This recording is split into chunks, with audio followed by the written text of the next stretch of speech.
Hello everyone, welcome to our Let's Play series of Sorcery. This is Colonel RPG as usual, and I'm very happy that you're just to join me today as we found the Sergeant at Arms from Eneland, the guy that we first fight at the beginning of the first game of Sorcery.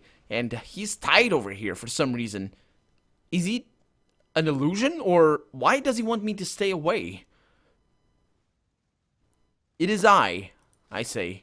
You murmur. The Sightmaster shakes his horned helmet in despair. You should not have come, he insists. I tried to shout. I hope you would turn back if you heard me. So what is the danger? The Sightmaster's body racks with a sudden pain. Analander, how I long to look upon your face. It would be a great comfort to me. What happened to you? You ask, horrified. The Sightmaster shakes his head pitifully. His eyes, you notice, are still firmly closed. The worst thing that could be done to such as I, he murmurs. Oh. Why was that guy that lost his eyes and was asking for Korga for his eyes back? Why did he lose his eyes again? I don't actually remember, but he's a Sightmaster, so I'm going to cut your bonds, you tell him. The Sightmaster nods. Do so, but do so quickly, and then run. I've kept my eyes shut for 7 days. You cannot imagine the pain of it. I cannot keep them closed for much longer. And what happens if you open them? You perhaps know of the red eyes of Kare? He answers. If I open these leads, what is behind them will burn everything they see. His voice turns to darkness. But I am a Sightmaster, he continues. You hurry. You will destroy the world? The world? Or like a lot of things, because he sees very far? You hurry over to the man and slice through the bonds that holds his arms against the tree. Oh boy. The Archmage knew you would come this way, he breathes. He knew you would search the islands on your journey. I am not the only trap that awaits. You must tell me what you know. He gulps, perhaps about to vomit from pain. Beware the other islands, he continues, for on one waits the most powerful of the 7 serpents, the Serpent of Time itself. Beware, he means to kill you. Yeah, I know how to kill it. Let's cover his eyes. Quickly you tear a strip of cloth from his cloak and bind it around his eyes, but the Sightmaster shakes his head. My eyes carry the power of the under-earth, he insists. A mere strip of cloth would do nothing. Run, Analander, run. Remember, I can see far. His freed hands are lifting to rub his face. I'm gonna help him stand. I might die, but you help the weakened figure to his feet. Hard to believe this is the same creature who all but bested you with his staff back in the training grounds. It is now nothing but a shadow. He squeezes your arm, perhaps thinking of similar times, and then he grips the tree to support himself. Go now, he hisses. Okay, let's run for it. Thank you for all that you gave me in my training, you tell him firmly. You clasp his shoulder once, then turn and scramble away down the stony gully. The Sightmaster's gasping breath echoes after you. You head back to the shore. Yes, I know there's a time serpent over there. We're gonna destroy it with that. But first we need to find the water serpent, which is gonna be a problem. You return to the shore of the lake. The pole with a bell marks the edge of the water. The little boat is still there. Okay, let's ring the bell. Nothing happens. Black, gloomy clouds roll across the sky. Okay. Push the boat. You push the boat out into the water of the lake and hop aboard. The craft looks well built and freshly oiled. You should make an excellent time. Okay, so let's leave. Please attack me. What? You row the boat onwards across the water. The sun begins to dip, heading towards the horizon. From the island at your back, there is a sudden, violent scream. You look up to see a flash of flame rising to the sky. It would seem the Sightmaster chose to look down when he opened his eyes. Oh. You heave on the oars, gliding onwards. The motion is calm and relaxing, but you seem to move no faster than a crawl, however hard you work. So he killed himself. It's quite a noble sacrifice. I want to go there. And maybe we wouldn't be able to do that if we had wasted a little bit more time. Or maybe not, I don't know. You row the boat onwards across the water. The evening is drawing in. Soon it will be dark. Every pull of the oar is tiring. The sunlight on the water is all but blinding. Okay, we're going to be able to pray to Korga, but I'm going to want to lose a little bit more stamina before I do that. Because I think it's 5 stamina when we pray. You row the boat onwards across the water. Clouds begin to tumble across the dimming sky. You sing a song from your boyhood as you draw on the oars. A song of fruit trees and warm milk and soft bedding. I think the water serpent is going to attack me if I'm alone. Not if I'm on a boat. Right? Near the island we go. So this island has a thing there. You row the boat onwards across the water. The sun is all but gone. It will be night soon. You lean on the oars, moving slowly forwards across the lake. The water falls strangely calm. Oh, it's now. It's now. Rowing becomes easier, and you cut quickly through the water. You will be across the lake in no time. You notice a thin stream of bubbles off to the off to the port side, which is that way, right? Yeah, it's that way. So let's cast Sense Danger. Just to be able to tell if it's a great danger or if it's something that Oh, I'm gonna be able to sense danger and sun at the same time. You craft the spell and a steady voice begins to speak to you. The voice informs you in its level monotone that the bubbles mark the approach of the water serpent. The spell fades and the bubbles are breaking more frequently now. Okay, let's investigate. You row closer to the bubbles. They break around you and underneath you. And looking down, you see something is rising. Let's look over the boat and look. You lean out over the side of the boat to look down. A narrow, dark shadow is hurtling up towards you? Yeah, I suppose. As though a spike of rock was being thrust up from underwater. It will break the surface at any moment. I am gonna lean back into the boat. It's gonna break my boat, isn't it? Sharply, you pull your head back, not wanting to be skewered by whatever is rising. The sudden movement jerks the boat. You lose the balance and struggle to catch your balance. Steady myself. You steady yourself trying to catch your balance only to stamp too heavily in the bottom of the boat. It seems your foot has gone through the rotten wood. For the moment, the boat does not sink because your foot is blocking the hole. Oh, this is not good. Oh, this is really not good. I don't want to break my boat. Okay, I can row away. Yeah. The sun is not going to work. It's just going to reflect off the water. You can see into the water with the sun. So I'm going to investigate, and I'm going to row away. There it is. You turn the boat and row away from the rising bubbles, but you are not fast enough to escape. Breaking through the surface of the water is a long, thin shape. It rises to one side of the boat in a coil and then unfolds two dripping leathery wings. You half smile with pleasure. At the encounter. It is the water serpent. I'm going to cast a spell. But what? I don't have an oily spell. Do I? I mean, I have the oil, so I must have. No, that's not going to work. Pop doesn't work. What about Foff? No, Foff doesn't work either. Although, oh, that's right. If we don't have anything that casts, it's the Field of Force. Remember that? Oh, yeah, we got that before. Wait, oh, we can talk to the serpent. Hell yeah. Talk to the serpent. Holding up the serpent's ring, you cast the spell. The serpent hisses loudly in response, angry as it feels itself coming under your will. While the spell lasts, you will be able to demand information from the serpent. Foolish adventurer, it cries. Your ring will not protect you from my wrath. Where are the other serpents?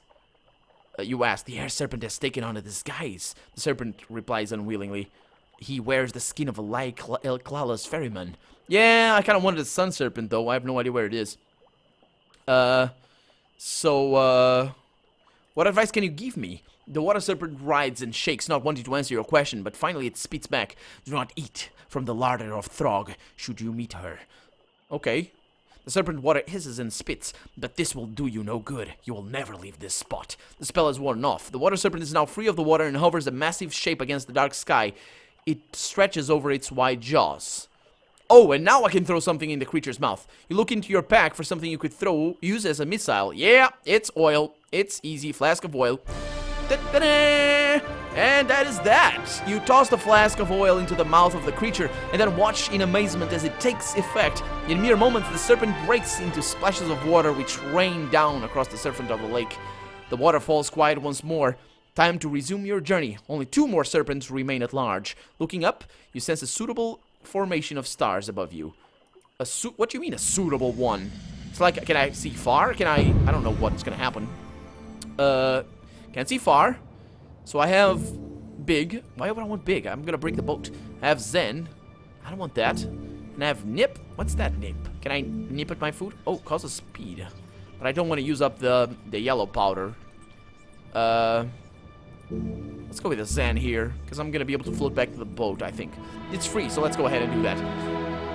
You craft the spell and the medallion begins to glow as you rise gently up in the air. Out of the waves you can rest a little, as well as move yourself much more quickly around. You have floated close to the shore of an island.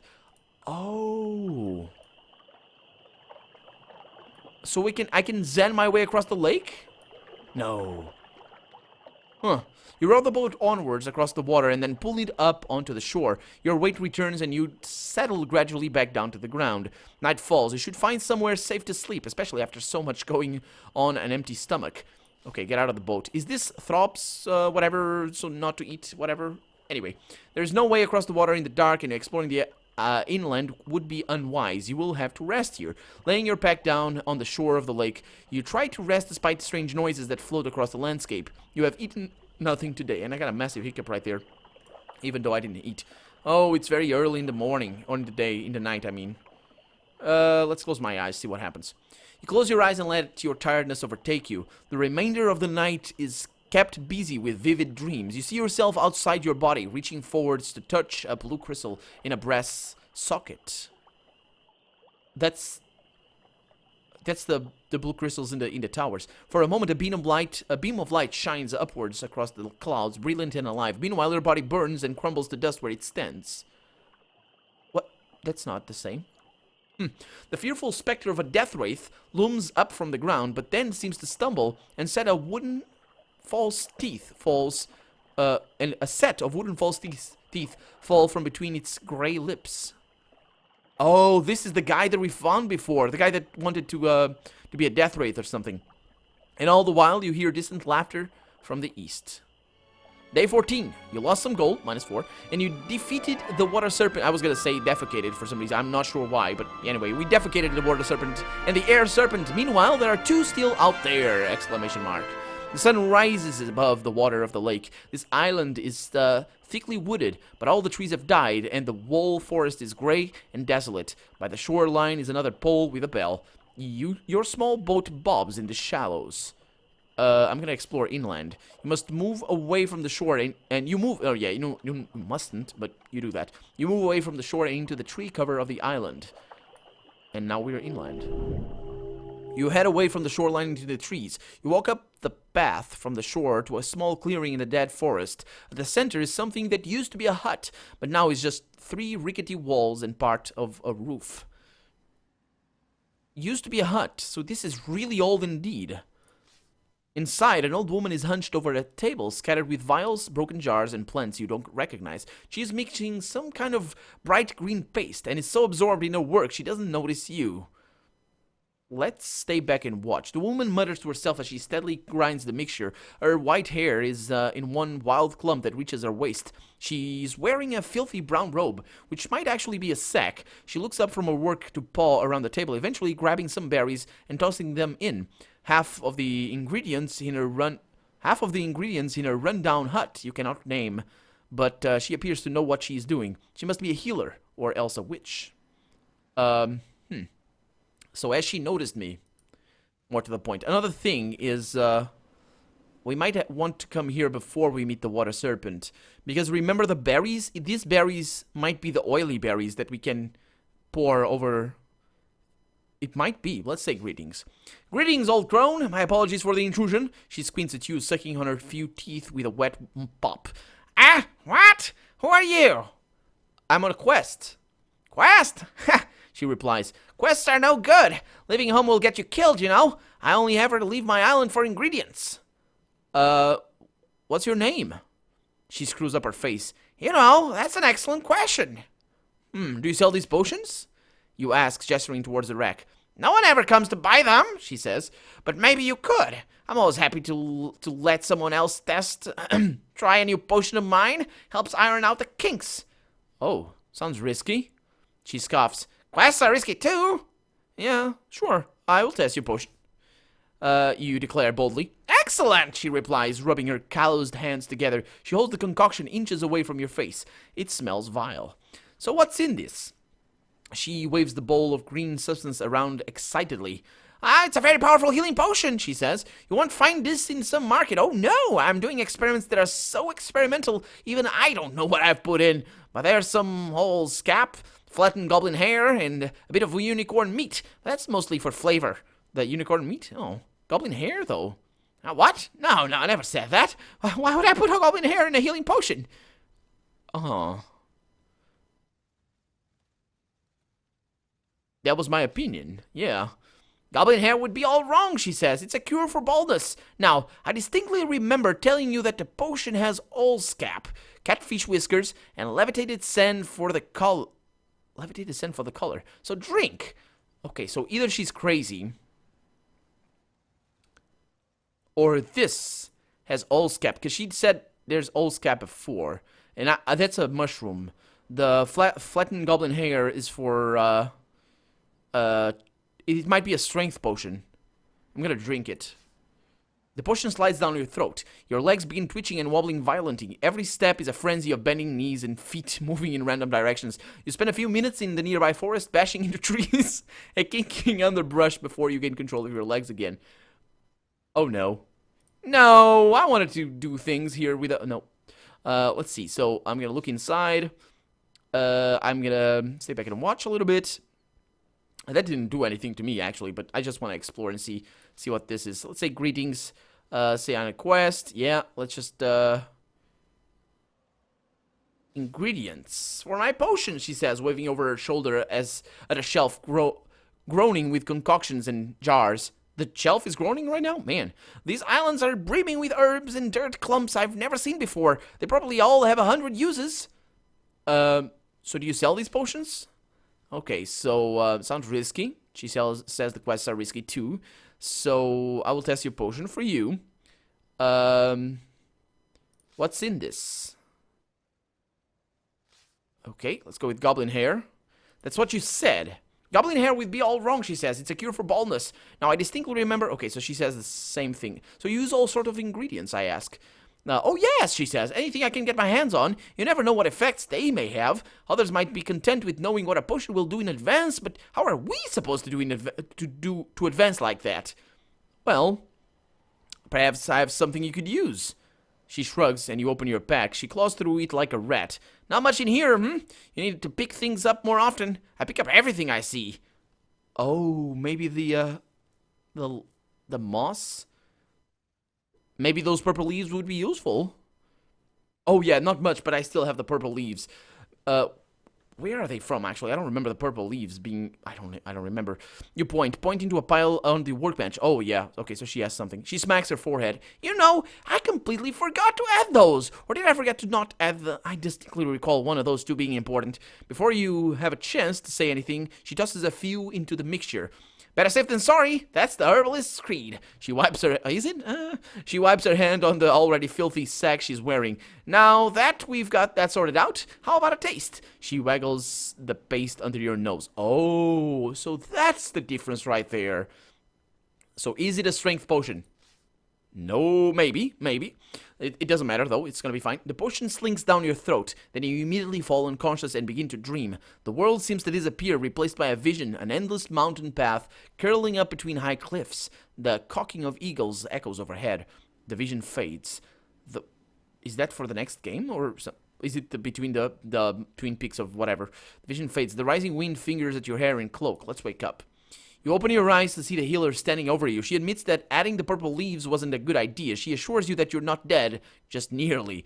But look on the bright side, she says as you sit up. I've discovered a very powerful new poison. I need to find more of those leaves. Don't touch anything while I'm gone.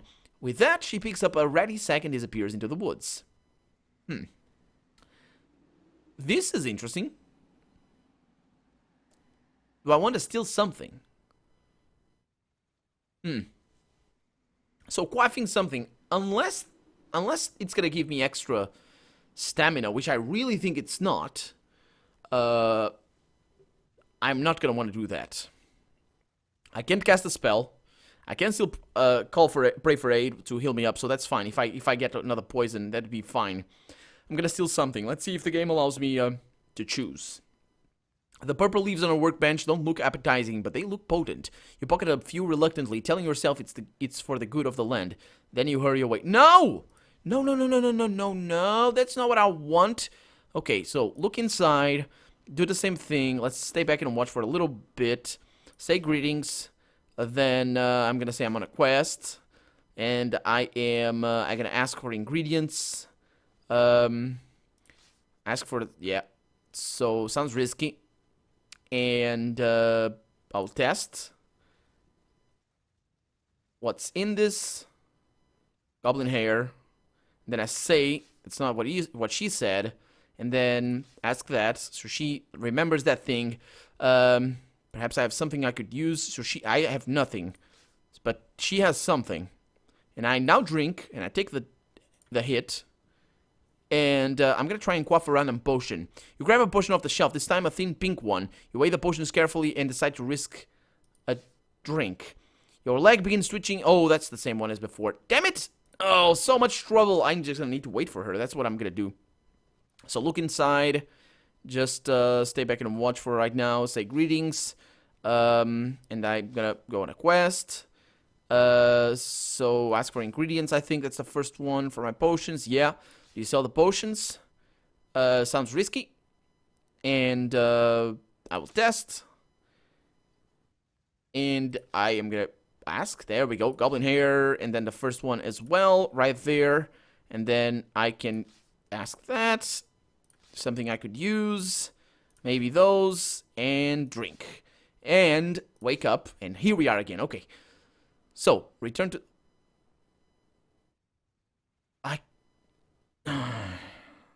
Well, we know this one is good, so let's take that. So she goes away, and I'm gonna leave. Well, it's for the good. She's gonna stay well. You return to the shore of the lake. The wind makes the bell shimmer with sound. The coracle is bobbing on the shadows. Okay, so let's push the boat out. You push the boat out into the shallows and quickly scull away from the shore. Okay, so leave the shore. Here we go. You row the boat across the water. Every stroke is hard work, but you are making progress. Yeah, we are. Okay, so I'm not gonna go there because I don't think I need to go there. Even though that would be an interesting place to visit. I don't know where the sun... I have no idea. The only thing I know about the sun water is that it... what is that? Smashed barrel? Oh no, smashed berries. Oh, the smashed berries weren't for the water one, they were for the sun. Yeah, I'm right. I'm reading for my notes here. So I don't know where the sun serpent is. I suppose maybe at the end of the game or something. It's gonna be like the big ask or something. So I'm gonna go across that way. Try to figure out if I can get into that island. Oh, those are not... That's fine. You row the boat onwards across the water. It's very warm now. You begin to sweat in your tunic. You row onwards. A short distance ahead, another commotion in the water appears, but this one is unavoidable. Leaping up from the water, a small school of flying fish are springing into air and flying towards you. Well, a very easy way to kill them all would be with a zap. Right? And that would cook them as well. Do I have a Z? I don't. So do I have a wall would also work. I have kin, but I can't go with that because it requires the gold-backed mirror. They probably would just like, hey, there's more of us. Let's see what I have. I have Raz. What's that for? Sharpen the blade. Do I need to fight the flying fish? That's not okay. The wall would work. How much stamina does that lose me? 3. Holy crap. Yeah, I don't think that's gonna work. Nip. What's that for? Cause speed. That's for me, I suppose. Actually, slowness could work. So I got the fix. Caused fixedness. But on them or on me? And I got the fall, which is gonna float me in the air. And I have the kin over here. And I have a wall. Okay, so I think fix might work. Let's go with fix here. Ooh, reaching up on the stars, create a magic, knocking the staff in the boat. Then you point the staff at the shoal, fixing about half of them in place. But their teeth are still sharp, and you will have to fight the rest. Okay, that's actually not bad. So I think they're gonna go with a very small attack. Ooh, that wasn't very small at all. The fish explode from the water in a fountain of teeth and fins and spray. You jab your sword from the water, hoping to jab your sword from the water? Yeah. Hoping to skewer the largest of the monsters. The flying fish circle in the water and then leap as one. You brace yourself at the fish's teeth as the fish's teeth meet your flesh. The shoal winds its way back, then turns to face you. Okay, so it's gonna be a small attack right here. I'm gonna go with a... Oh, they're going for powerful attacks. Then suddenly they are all around you, too many to fend off. You defend yourself as best you can. Water screams from your mouth and nose. Streams from your mouth and nose. Okay, that was a good attack right there.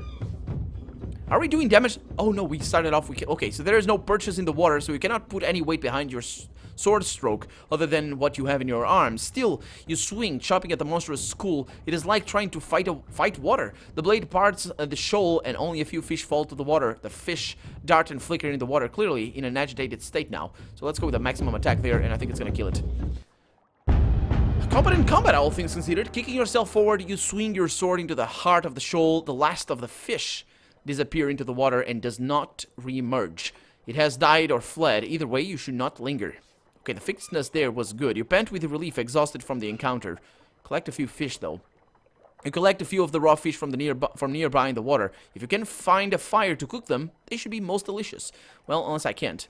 So I'm gonna need to go over there. How do I go over there? Shut up. These things.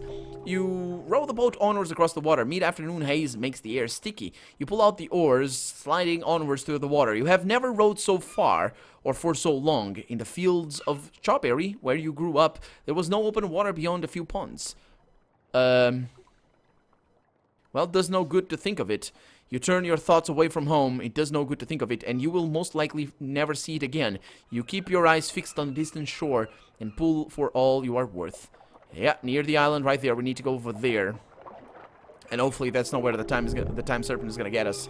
You row the boat onwards across the water. The afternoon is drawing on. Every pull of the oars is hard. You have come into sight of a small island. Yeah, we're going in. We're going in.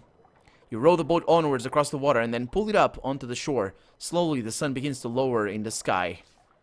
The island is covered in dense tree cover. The top of a stone tower is just visible above the canopy. In the shallow water tells a bell. Drawn up on the shore is your little boat. Let's explore inland. You move away into the thick woods that cover the island. And with that, I'm Colonel RPG, and this has been Sorcery. I really hope you've enjoyed it. And if you did, go ahead and leave a comment, like the video. But above all, thank you so much for watching, and I hope I'll see you next episode. Bye-bye.